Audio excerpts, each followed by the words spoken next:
যাদবপুর বিধানসভার 109 নম্বর ওয়ার্ড, সেখানে ভোট পরবর্তী হিংসার অভিযোগ।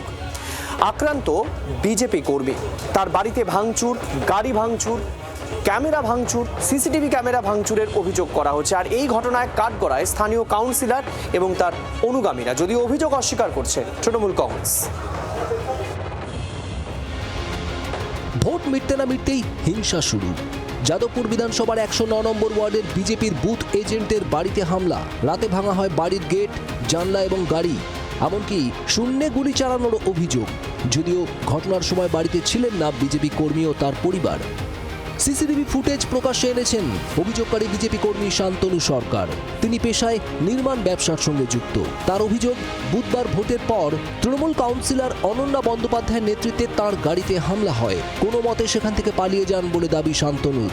বুধবার রাতে তার বাড়িতে হামলা চালানো হয়। অভিযোগ, ঘটনায় জড়িত এলাকারই তৃণমূল নেতা সৌরভ মাকাল, অমিত সর্দারও। যেই গাড়িটা ওটা স্টার্ট দিয়ে পুলিশ সিআরপিএফের সামনে এরা আমার গাড়ির মধ্যে ঝাঁপিয়ে পড়ে। প্রায় 150-200 ছেলেমেয়ে, যাদের উদ্দেশ্য কারোরই ভালো নেই, সব ক্রিমিনাল এখানকার। ওখান থেকে আমরা গাড়ি পিক আপ নিয়ে বেরিয়ে যাই, আমরা সেফলি বাড়ি পৌঁছাই। রাতে প্রতিবেশীকে ফোন করায় জানতে পারেন বাড়িতে হামলা হয়েছে। এগুলো সব ভেঙে দিয়েছে। গাড়ি এটা করেছে হচ্ছে এই বাড়ির ছেলেটা, এ হচ্ছে পেলে এখানকার ক্রিমিনাল গুন্ডা। এটা সম্পূর্ণ হয়েছে অনন্যা ম্যানেজের মদতে হয়েছে। আরেকজন ছেলে আছে অমিত সর্দার বলে, আমাদের ছেলেদের একজনকে বলেছে তোর মুন্ডু কেটে ফুটবল খেলবে 4 তারিখের পরে। গাড়ির গ্লাস ভাঙা, সিসিটিভি ক্যামেরা ভাঙা, ওই সামনের গেট ভাঙা। গাড়িতে টাকাও ছিল, সেটাও ওখান থেকে মিসিং। কাউন্সিলর অনন্যা বন্দ্যোপাধ্যায়, তার নেতৃত্ব হয় এবং তিনি সঙ্গে আসেন। সঙ্গে সঙ্গে আমরা থানায় ফোন করি। অভিযুক্ত সৌরভ মাকালের বাড়িতেও গিয়েছিল জি 24 ঘন্টা, কিন্তু তার খোঁজ পাওয়া যায়নি। ঢিলছোড়া দূরত্বে একদম পাশের বাড়ি হচ্ছে এই সঞ্জয় মাকালের বাড়ি। আমরা খোঁজ করব তার বাড়িতে। সঞ্জয় বাবু আছেন? আপনি কে হন? হ্যাঁ, আমি জানি না, মানে নেই বাড়িতে স্যার, আমি বলতে পারি না, আমার সাথে যোগাযোগ নেই তো। আমি ভোটের দিন ওইখানে দেখেছি কাল। না না না, আমি ছিলাম না, আমি জানি না ঝামেলা ট্যামেলা কি হয়েছে, আমি বলতে পারবো না। বাজারে গেছিলাম, আমি জানি না দাদা, আমি বিশ্বাস করে আমি জানি না।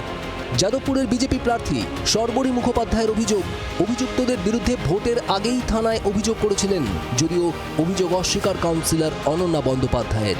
গুন্ডাকে ধরতে হবে।